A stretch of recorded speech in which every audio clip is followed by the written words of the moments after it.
بالله من الشيطان الرجيم اللہ کی پناہ مانگتا ہوں میں شیطان مردود سے۔ بسم الله الرحمن الرحيم اللہ کے نام سے شروع جو نہایت مہربان رحمت والا ہے۔ وَإِذَا قِيلَ لَهُ اتَّقِ اللَّهَ أَخَذَتْهُ الْعِزَّةُ بِالْإِثْمِ فَحَسْبُهُ جَهَنَّمُ وَلَبِئْسَ الْمِهَادُ۔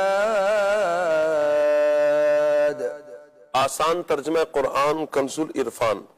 اور جب ان سے کہا جائے کہ اللہ سے ڈرو تو اسے ضد مزید گناہ پر ابھارتی ہے تو ایسوں کو جہنم کافی ہے اور وہ ضرور بہت برا ٹھکانہ ہے۔ تفسیر تعلیم القرآن۔ یہاں منافق کی ایک اور خرابی کو بیان کیا جا رہا ہے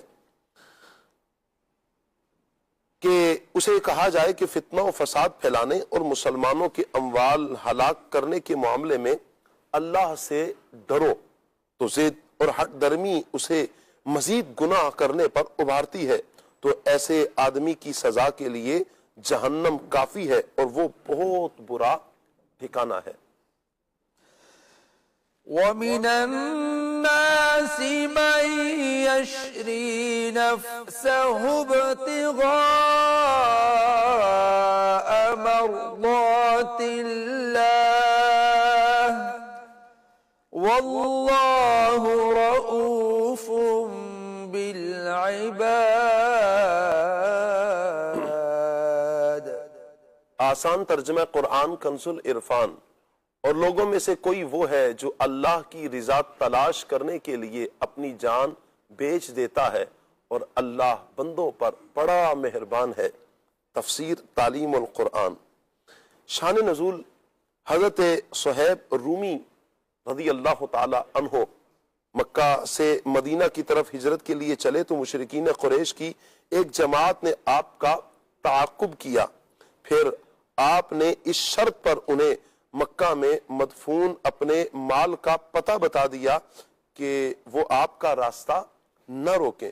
جب آپ نبی کریم صلی اللہ علیہ وسلم کی خدمت میں حاضر ہوئے تو یہ آیت نازل ہوئی اور فرمایا گیا کہ لوگوں میں سے کوئی وہ ہے جو اللہ کی رضا کے لیے، اللہ کی رضا تلاش کرنے کے لیے اطاعت الہی میں اپنی جان بیچ دیتا ہے اور اللہ تعالیٰ بندوں پر بڑا مہربان ہے کہ اس نے بندوں کو اپنی رضا والے کاموں کی ہدایت فرمائی ہے۔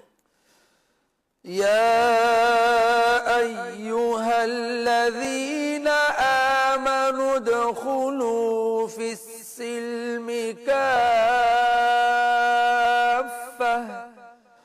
ولا تتبعوا خطوات الشیطان انہ لکم عدو مبین۔ آسان ترجمہ قرآن کنز العرفان۔ اے ایمان والو، اسلام میں پورے داخل ہو جاؤ اور شیطان کے قدموں پر نہ چلو، بے شک وہ تمہارا کھلا دشمن ہے۔ تفسیر تعلیم القرآن۔